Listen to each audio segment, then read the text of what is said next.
हमारा मुखिया हमारी पंचायत।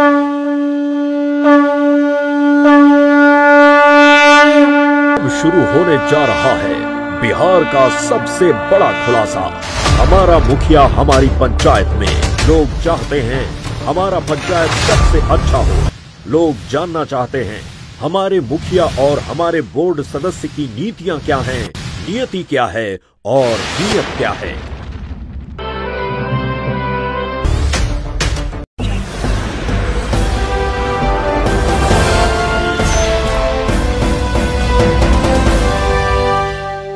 जी नमस्कार, बिहार 24 सच से सामना देख रहे सभी दर्शकों का स्वागत है और मैं हूँ आपके साथ सुषमा ठाकुर। जैसा कि आप सभी देख सकते हैं कि इस वक्त जो है बिहार में पंचायत चुनाव शुरू हो गया है। इसी के साथ आपको बता दें कि कोरोना को मद्देनजर रखते हुए इस बार जो है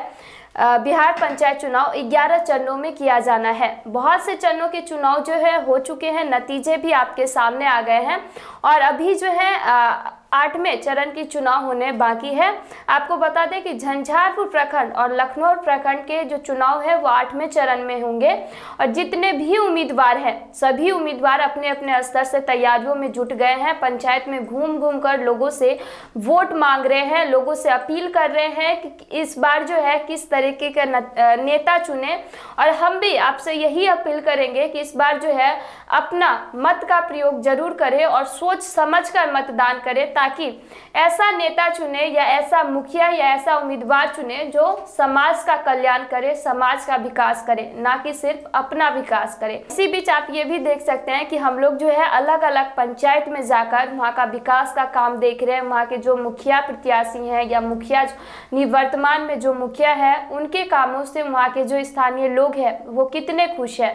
या फिर उनसे ये भी पूछते हैं कि जो निवर्तमान में मुखिया है फिर से उन्हीं को जिताने की आप लोग कोशिश करेंगे या नया चेहरा चाहते हैं। इसी बीच हमारे स्टूडियो में जो है बहुत से कैंडिडेट भी आते हैं, हम उनसे भी सवाल पूछते हैं कि अगर पंचायत की जो जनता है अगर आपको इस बार चुनती है तो आप कितना विकास का काम करेंगे या फिर कितना जो है उनके कह सकते हैं कि अगर जनता आपको जिताती है या आशीर्वाद देती है तो उनका जो जितना भी वो आपसे उम्मीद करके बैठे रहते हैं कि काम करें या हमें ये उम्मीद है कि हमारा मुखिया ऐसा होना चाहिए, तो उस पर आप लोग उतर पाएंगे या फिर नहीं। इसी बीच आज हमारे साथ स्टूडियो में जो है दीप पश्चिमी पंचायत के जो मुखिया प्रत्याशी हैं उनके पति लक्ष्मीकांत मंडल आए हुए हैं और उनसे ये जानने की कोशिश करेंगे कि आपकी पत्नी जो है इस बार चुनावी मैदान में उतरी हुई है, वो काफ़ी शिक्षित है, किसी राजनीति को छोड़कर किसी और विभाग में भी वो काम कर सकती थी, अच्छा खासा पैसा कमा सकती थी, लेकिन उन्होंने राजनीति में आने की क्यों सोची। इसके साथ ही हम उनसे ये भी पूछेंगे कि अगर दीप पश्चिमी की जनता आपकी पत्नी को चुनती है मुखिया पद के लिए तो वो इन 5 वर्षों में कितना काम करेंगे और अपनी पत्नी को आप जो है इसमें राजनीति में लाने के लिए कितना सपोर्ट कर रहे हैं या फिर अभी जिताने के लिए उनके साथ साथ कितना कुछ काम कर रहे हैं। जी लक्ष्मी जी, पहले तो मैं आपको जो है अपने स्टूडियो में स्वागत करना चाहती हूँ। जी थैंक यू वेरी मच। हमने ये देखा है कि आप जो है दीप पश्चिमी से आपकी पत्नी इस बार जो है मुखिया प्रत्याशी के लिए उम्मीदवार हैं, तो हम आपसे ये जानने की कोशिश कर रहे हैं कि आप उनको किस तरीके से सपोर्ट कर रहे हैं या फिर जो आरती देवी हैं वो राजनीति में आई हुई है तो उनका मेन मकसद क्या है सर? एक्चुअली सपोर्ट करने की बात है मेरी वाइफ को, तो मुझे वो सपोर्ट कर रही हैं क्योंकि मैं विगत 2 साल से अपने समाज को अनवरत सेवा किया हूँ, बिना 4 आना पैसे लिए निस्वार्थ भाव से, और इसका परिणाम है कि आज जनता हमारी खास करके युवा वर्ग जो है हमें काफ़ी कोऑपरेट कर रहे हैं और लोगों की मंशा है कि हम आए और अनवरत सेवा अपना एक पंचायत में मुखिया के नाते दें। जैसा कि अभी आपने कहा कि मैं उनको नहीं सपोर्ट कर रहा हूं बल्कि वो मुझे सपोर्ट कर रही हैं कि मुखिया पद के लिए आप इस बार जो है काम करें और जीत भी हासिल करें। एक सवाल सर ये भी बनता है कि आपकी जो वाइफ है यानी कि आरती देवी जो है काफ़ी पढ़ी लिखी शिक्षित हैं, तो वो अच्छा खासा रोजगार कर सकती थी, पैसा कमा सकती थी, लेकिन फिर भी जो है राजनीति में आने की क्यों सोची? क्योंकि आप कह सकते हैं कि एक महिला एक अर्धांगिनी होती है, मतलब एक दूसरे की भावना को एक बराबर के हिस्सा मानते हैं। हम लोग आपस में शेयर करते हैं कि नहीं आपके मन में क्या है, हमारे मन में क्या है। यही चीज़ें उनको भी दिखाई दिया मेरे अंदर कि मैंने जो सेवा विगत 2 साल से किया है, तो उनको ऐसा लगा कि नहीं अब मेरे पति अब सिर्फ लोगों की सेवा करने की ही ठान लिया है, तो इससे अच्छा है कि हम भी उनका मदद करें और उनके कंधे से कंधे मिला करके हमारे पंचायत की जनता की सेवा करें। दोनों एक साथ काम एक करें। साथ जी। आप ही के पंचायत से सर, यानी कि दीप पश्चिमी पंचायत से आप ही की तरह और भी बहुत से कैंडिडेट हैं जो मुखिया पद के लिए इस बार चुनावी मैदान में उतरे हुए हैं। सर, आरती देवी में या फिर कह सकते हैं कि आप में ऐसा क्या खास बात है जो दीप पश्चिमी की जनता जो है इस बार आपको मौका दे? मैं अपने आप को खास नहीं मान रहा हूँ, या फिर हमारे प्रत्याशी जो है मेरी पत्नी, उनको भी मैं नहीं कह रहा हूँ कि वो बहुत खास हैं लोगों के लिए। लोगों को मैंने जो सेवा किया है बहुत यूनिक और बहुत अच्छे से अनवरत तरीके से सेवा किया। आप कह सकते हैं कि पिछले 5 साल में क्या, अभी से 2 साल से पहले पूर्व में लोगों को ये नहीं पता था कि हमारे पंचायत सेवक कौन है, हमारे रोजगार सेवक कौन है, हमारे आवास सहायक कौन है। इन चीज़ों को मैंने उनसे अवगत कराया है काम करके। काम कह सकते हैं कि जन्म प्रमाण पत्र, मृत्यु प्रमाण पत्र, वृद्धा पेंशन, विधवा पेंशन, सामाजिक सुरक्षा कोषांग, सभी में लोगों को सिर्फ पैसा ही देना पड़ता था। कह सकते हैं कि बिचौलिया, दलाली, कमीशन खोरी, उस सब के बावजूद भी ससमय उस वैध लाभुकों को उस योजना का लाभ नहीं मिलता था जो उनको मैंने दिया है, और बिना पैसे से दिया है, घर बैठे दिया है। जैसा अभी आपने कहा है कि मेरे पंचायत में जो है बहुत से लोगों को ये नहीं पता था कि वृद्धा पेंशन क्या है, रोजगार क्या है, या फिर मनरेगा का कहाँ से क्या काम शुरू होता है। तो मैंने हमेशा कुछ ना कुछ किया है। इसी भी सर सवाल ये उठता है कि आप हमेशा जो है समाज में कुछ ना कुछ करते आए हैं, लेकिन जब हम लोग जो है ग्राउंड रिपोर्टिंग के लिए अलग अलग पंचायत में जाते हैं, लोगों से बातचीत करते हैं, तो बहुत से लोगों का ये कहना होता है कि जब चुनाव नज़दीक आता है तो हमसे वोट मांगने के लिए आते हैं, लोभ लालच देते हैं कि ये कर देंगे, वो कर देंगे, आपकी सारी समस्याएं दूर कर देंगे। लेकिन चुनाव जीतने के बाद जब हम लोग कैंडिडेट को जिता देते हैं तो वह वादे झूठे निकलते हैं, काम पूरा नहीं हो पाता है। तो क्या लग रहा है सर कि अगर आपकी पत्नी की इस बार जीत होगी, दीप पश्चिमी पंचायत से जीतती हैं, तो आपकी पत्नी कामों को करेंगी या फिर जितने भी वो वादे अभी कर रही हैं वो वादे झूठे निकलेंगे? जैसा कि वादा की आपने बात किया है, जी सर, मैंने विगत 2 साल में ऐसे काम करके दिखाए हैं लोगों को कि लोग कह रहे हैं कि नहीं, एक हम वर्ल्ड क्लास पंचायत के डेवलपमेंट की एक परिकल्पना हम कर सकते हैं या उसको साकार करने की हम बात करते हैं। और मैंने ये लोगों से ये बात कही भी है कि हम एक इस वक्त अपने पंचायत को वर्ल्ड क्लास पंचायत बनवाने का या ऐसे बिग डेवलपमेंट के माध्यम से करने का प्रयास करेंगे। तो मैंने ऐसे ऐसे काम किए हैं जो एक कह सकते हैं कि पंचायत स्तर से ऊपर उठ के जो है, जो हम बड़े नेता के पास जाते हैं या कह सकते हैं कि MP MLA के पास जाते हैं तब जाके वो करते हैं। जैसे कि मैंने अभी हाल फिलहाल में आप न्यूज़ में भी देखे होंगे कि मैंने आमरण अनशन की घोषणा किया था। SDO को मैंने एक पत्राचार करके बताया था कि हमारे गांव में मक्तब विद्यालय समेत कुल 3 विद्यालय ऐसे परित्यक्त भवन हैं जहां पे बच्चे पठन पाठन करते हैं और ऐसे जीर्ण अवस्था में है कि कभी भी जो है कोई घटना घट सकती है और बच्चों की जान जा सकती है। इवन ऐसा हुआ भी था, 2-3 साल पूर्व की बात है। मक्तब विद्यालय में एक फॉल जो है कह सकते हैं छत का जो है टुकड़े जो है वो गिर गए थे पढ़ाई के क्रम में ही, क्लास में ही, जिससे एक बच्चे की जो है सर फट गया था और वो काफ़ी दुखद था वो। उसी दिन से मैंने प्रयास किया था कि कम से कम शिक्षा का जो माहौल होना चाहिए, गुणवत्तापूर्ण माहौल,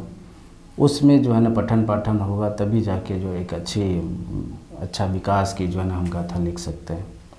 तो मैंने तीनों विद्यालय का रीएस्टिमेट करवा के अभी जो है वो पटना में पड़ा हुआ है, चूँकि आचार संहिता लगा हुआ है तो वो उसका काम जो है धरातल पे दिख जाएंगे। कुल मेरे ख्याल से 50 लाख से ऊपर की योजना है। तो आप कह सकते हैं कि MP MLA भी जो है ना 50 लाख का फंड तो उसमें मेरी पहल बहुत अच्छा रहा था।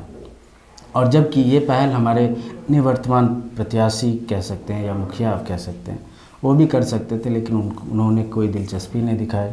उनके अलावा भी जो सेकेंड रनर अप कैंडिडेट थे उनके मन में भी अगर ऐसी भांति होती कि नहीं हम भी कुछ करना चाहते हैं, बच्चों के लिए सही पठन पाठन की व्यवस्था हो, तो उनके माध्यम से भी किया जा सकता था, लेकिन उन्होंने भी कोई दिलचस्पी नहीं दिखाई। तो ऐसे एवं प्रकार से मैंने बस स्टैंड अपने माध्यम से बनवाया, बस पड़ाव। मैंने हेल्थ एंड वेलनेस सेंटर हमारा एक है, उसको उत्क्रमण करके स्वास्थ्य उपकेंद्र करने का भी मैंने जो है पत्राचार किया विभाग से, और वो कुछ ही दिनों में मुझे उम्मीद है कि वो मिलने वाला है। 10+2 की भवन बना हुआ है, लेकिन अभी तक कोड आवंटित नहीं हुआ है जिससे पढ़ाई किया जा सके, लेकिन उसके लिए भी सिर्फ मैंने ही पहल किया। तो अब जो है +2 की कोड आवंटित होने वाला है, वो कुछ ही दिनों में मिल जाएगा। DO मधुबनी और पटना से भी मैंने समन्वय स्थापित किया था। मतलब नीचे ग्राउंड लेवल से लेकर के उच्च वरीय अधिकारी तक के साथ मैंने समन्वय स्थापित किया, और मैंने पूरी कोशिश किया और कर रहा हूँ। तो ऐसे ऐसे काम है जो लोगों को दिखता है और लोग कहते हैं कि नहीं, अगर इनको हम मदद करेंगे या सहयोग करेंगे, आप कह सकते हैं आशीर्वाद देंगे, तो पंचायत हमारा निसंशय डेवलपमेंट करेगा। आपने कहा सर कि अभी शिक्षा के लिए जो है मैंने बहुत कुछ काम किया है। इसी भी सर एक सवाल ये है कि अगर दीप पश्चिमी पंचायत से इस बार आप जीत हासिल करते हैं, तो इन 5 वर्षीय योजना के तहत सबसे पहला योजना आपका किस क्षेत्र में होगा जिससे आपकी पंचायत में जो है खुशहाली आए? सबसे पहले अगर हमारे देवतुल्य जनता अगर मुझे मौका देती है, तो मैं पहले 1 साल में 5S के तहत काम करना चाहूँगा। 5S के इन द सेंस पहला शिक्षा, जैसे कि मैंने अभी बताया कि 10+2 का भवन बना हुआ है, लेकिन कोड आवंटन नहीं हुआ है। उसके लिए मैं पूरा प्रयास करूँ कि 1 साल नहीं, अभी कुछ ही दिनों में मिल जाएगा। आधी प्रक्रिया पूरी हो गई है, कोड आवंटन होगा। जो रिक्त स्थान है,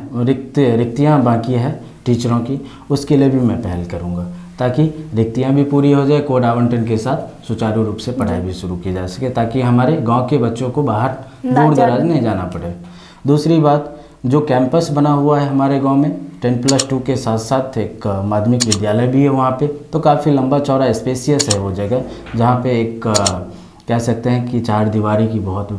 आवश्यकता है। वो भी हमारे पंचायत की निवर्तमान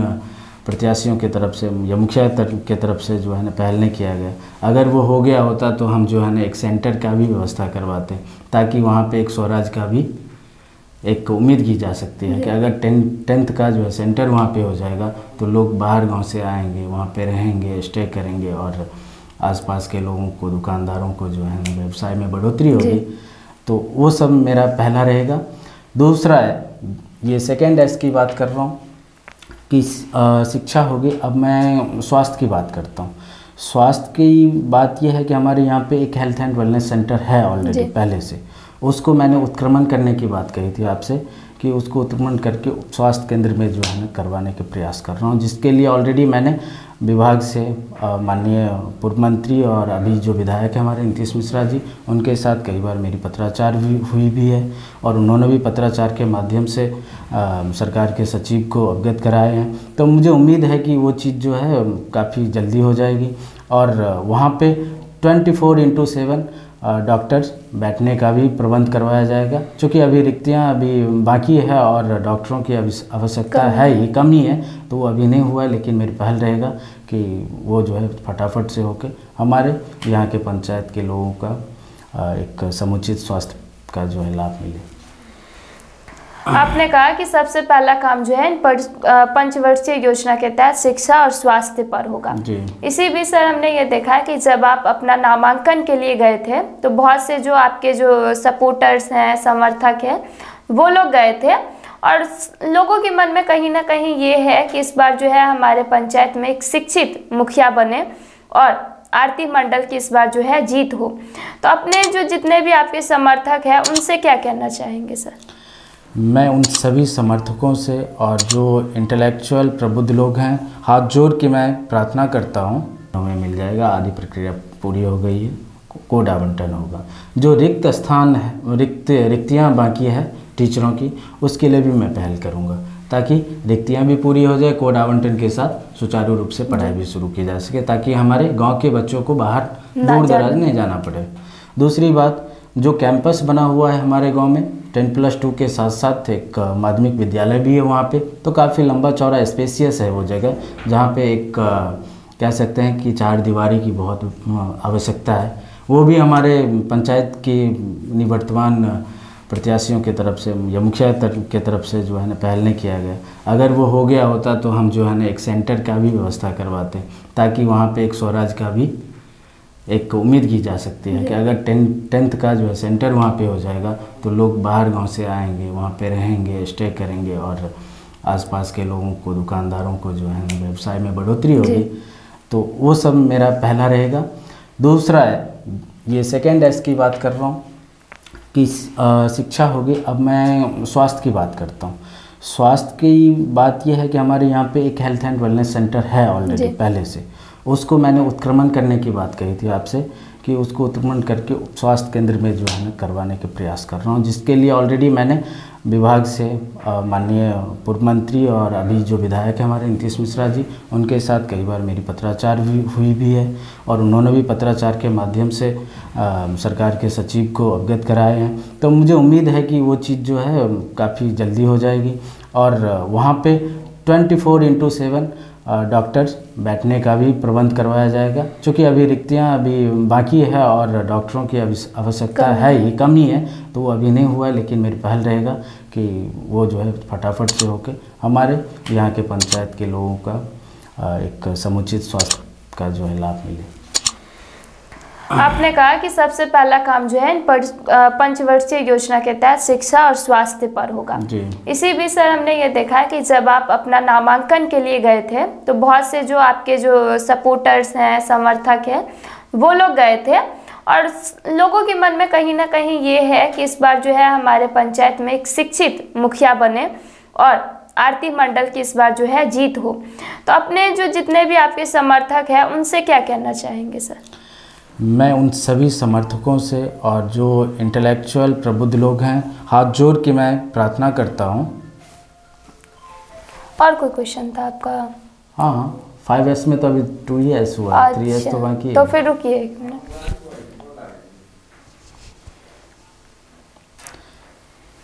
आपने 5S में 1 और 2 बता दिया सर, बाकी के 3 योजना क्या होगा? हाँ, मैं 3S की बात कह रहा हूँ कि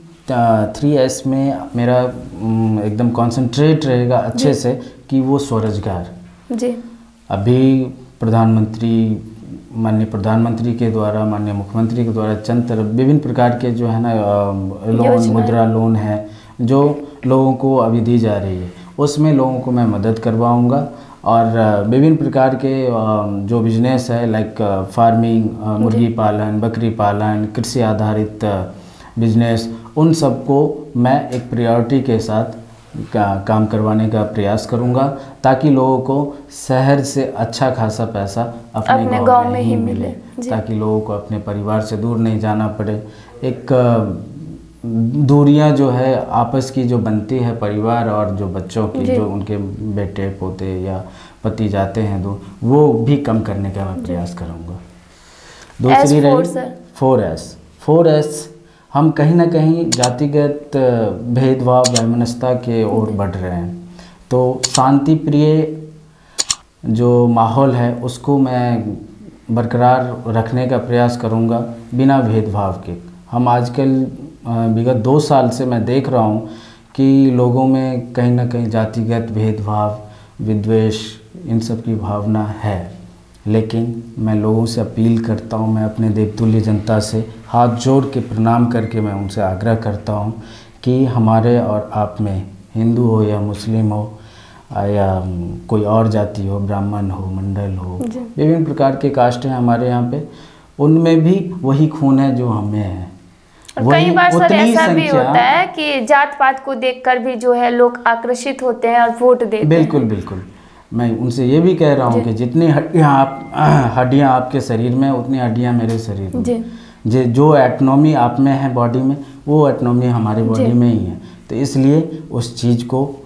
ख़त्म कीजिए और आपसी भाईचारा बना के एक सौहार्दपूर्ण माहौल में, शांति प्रिय माहौल में जो विकास की गाथाएं लिखी जा सकती है, वो द्वेष, विद्वेष और ईर्ष्या की भावना वाले माहौल में वो नहीं लिखी जा सकती है। आपने 4 S बता दिया सर, 5वां आपका क्या योजना होगा? 5वां S है कि 5वां S है कि एक हम वर्ल्ड क्लास पंचायत की जो बात कह रहे हैं जी, उसमें मैं ये नहीं कह रहा हूँ कि मैं मुखिया बनने के बाद ही मैं अपने आप से ही कर सकता हूँ ये सारी जो है ना सपने साकार। इसमें मैं हमारे जो गांव के कह सकते हैं कि जो प्रबुद्ध लोग हैं, इंटेलेक्चुअल हैं, उन लोगों से मैं एक फंड मैकेनिज्म पूलिंग का काम करूँगा, उनका टीम बनवाऊँगा, ताकि कल के डेट में अगर मुझे पटना जाना पड़े, किसी मंत्री से बात करना पड़े, किसी विधायक के यहाँ जाना पड़े, तो सिर्फ मैं ही अकेला प्रपोजल लेके नहीं जाऊंगा, वो टीम हमारे साथ रहेगी, तो कहीं ना कहीं मेरे पास समर्थन ज़्यादा रहेगा, जिससे मैं बृहद रूप से एक फंड का जो है अपने पंचायत के लिए लाने में सफल हो पाऊँगा। तो इसलिए, और दूसरी इसमें एक और ऐड ऑन करना चाहूँगा कि मैं चाहता हूँ कि आज तक हमारे गाँव से चपरासी या प्यून या ऊपर से अपग्रेड करके एक सरकारी जॉब में जो लोग जाते हैं, वो थोड़ा सा जो है ना मिडिल वे तक ही रहते हैं, उसको अपग्रेड नहीं, बहुत कम है, इक्के दुक्के लोग हैं, या कह सकते हैं कि ना के बराबर हैं, जो एक हायर एजुकेशन लेने के बावजूद भी बीपीएससी यूपीएससी में जाके वो अपना सेवा प्रदान करते हैं। तो मैं उन लोगों के लिए भी मैं बहुत अच्छा सा पहल करूँगा, एक अच्छा सा वातावरण अनुकूल बनाऊंगा, ताकि उन लोगों का भी बीपीएससी यूपीएससी में जाने, यूपीएससी का जॉब को पाने में सफलता हासिल हो सके। जी, आपने जो टारगेट बना रखा है 5S का, बहुत ही अच्छा है कि अलग अलग कैटेगरी से जो है हम लोग काम करेंगे, अलग अलग सब लोग मिलजुल कर काम करेंगे, और जात पात का जो भेदभाव है वो ख़त्म करेंगे। हम भी आपसे यही अपील करेंगे कि जात पात पर मत जाइए, सोच समझकर वोट करें और अपना मत का प्रयोग जरूर करें। इसी बीच सर हमने ये देखा था कि जब आप नामांकन के लिए गए थे, या फिर अभी जो रैली आप लोग करते हैं, घर घर जाकर आप वोट मांगते हैं, तो आपके बहुत से समर्थक आपको सपोर्ट करने के लिए जाते हैं। लोगों के मन में कहीं ना कहीं खुशी भी होती है कि जो है इस बार एक हमारे पंचायत में एक शिक्षित मुखिया जीते, या फिर कह सकते हैं कि जो युवा पीढ़ी के जो मुखिया हैं वो जीत हासिल करें। तो क्या लग रहा है सर, समर्थकों का तो आशीर्वाद आपके साथ पूरा है, अपने समर्थकों से क्या कहना चाहेंगे? मैं उन सभी भाइयों से और देवतुल्य बुजुर्ग जनताओं से मैं हाथ जोड़ के प्रार्थना करता हूं कि जिस प्रकार से आप हमारी मनोबल बढ़ा रहे हैं अभी इस पंचायत चुनाव में जनसंपर्क के क्रम में, उसी प्रकार से अपना श्रद्धा, स्नेह, आशीर्वाद और समय समय पर समुचित मार्गदर्शन देते रहेंगे, ताकि मैं और आपने जो एक विकास की परिकल्पना किए हैं उसको साकार करने में हमारी पंचायत को मुझे मदद मिलेगी। जी हाँ, तो देखा आपने, ये थे हमारे साथ दक्षिणी दीप पश्चिमी के जो मुखिया प्रत्याशी हैं आरती मंडल, उनके पति लक्ष्मीकांत मंडल आज हमारे साथ हैं, और उनका यही कहना है कि हम लोग जो है इस बार चुनावी मैदान में इसलिए उतरे हुए हैं क्योंकि हमारे पंचायत में विकास का काम बहुत कुछ अभी नहीं हुआ है, और आगे हम लोग जो है विकास का काम करना चाहेंगे। इसके साथ ही उन्होंने ये कहा कि सबसे पहला इन पंचवर्षीय योजना के तहत मेरा योजना होगा शिक्षा और स्वास्थ्य पर, क्योंकि हमारे पंचायत में शिक्षा की भी कमी है, स्कूलों की कमी है, शिक्षकों की भी कमी है, और साथ ही उन्होंने स्वास्थ्य पर भी जोर देने की बात की है। उनका ये कहना है कि जो हॉस्पिटल है, हॉस्पिटल की कमी है, एम्बुलेंस नहीं है मेरे पंचायत में, और साथ ही उन्होंने ये भी कहा है कि डॉक्टरों की भी कमी है। तो मैं जो है अगर मुखिया पद से जीत हासिल करता हूं या नहीं भी करता हूं, तो इन जितनी भी पद खाली हैं, चाहे वो शिक्षक हो या फिर डॉक्टर हो, उनको पूर्ति करना चाहूँगा। साथ ही उन्होंने कहा कि मेरे पंचायत में जितने भी लोग शिक्षित हैं उन सब का एक ग्रुप बना के जो है अगर कोई भी काम होता है या योजना होता है, उन योजना को पूरा करने की कोशिश करूँगा। तो हम भी आपसे यही अपील करेंगे कि अपने मत का प्रयोग सोच समझकर करें, और ऐसा मुखिया चुने या फिर ऐसा उम्मीदवार चुने जो आपके पंचायत में वास्तव में विकास का काम करे, ना कि सिर्फ अपना विकास करे। अगर आप भी चाहते हैं कि जो है पंचायत चुनाव से जुड़ी खबरें देखें, या फिर कह सकते हैं कि अगर आप भी चाह रहे हैं कि हम आपके पंचायत में आए या फिर आपका इंटरव्यू करें और अपनी बातें जो है लोगों के सामने रखें, तो नीचे दिए गए नंबरों पर संपर्क करके आप हमसे संपर्क कर सकते हैं, ताकि आपके पंचायत में आकर हम लोग आपके पंचायत का विकास का काम दिखाएं और वहाँ के स्थानीय लोगों से ये जानने की कोशिश भी करें कि आपके पंचायत में इन 5 वर्षों में कितना काम हुआ है। अगर आप ये हमारे YouTube चैनल पर वीडियो देख रहे हैं तो चैनल को सब्सक्राइब करें, लाइक करें और शेयर करें, ताकि घर बैठे भी पंचायत चुनाव से जुड़ी हर खबरें आप देख सकें।